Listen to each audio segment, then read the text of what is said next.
कैसे से हम छुप छुप के जी। फगुनवा में जब लागे मेला, हमके तू देख के हंसेला। घूमे बिठा के बोले धीरे, हमार बन जा बलमुआ जीरे।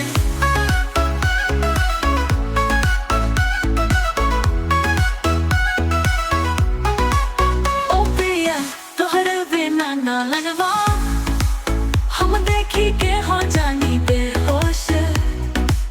ना दुनिया चमके जैसे सन बिजली, चांद भी लागे फीकी आज। ओ पिया तोहरे बिना ना लागे जी, दिलवा में लागल बा बिजली। हाय राम साजन छेड़न बा करी, कैसे से हम छुप छुप के जी।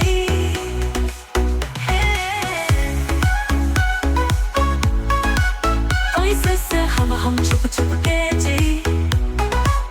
ओ पिया तोहर बिना ना लागे जी, दिलवा में लागल बा बिजली। हाय राम साजन छेड़न बा करी, कैसे से हम छुप छुप के जी।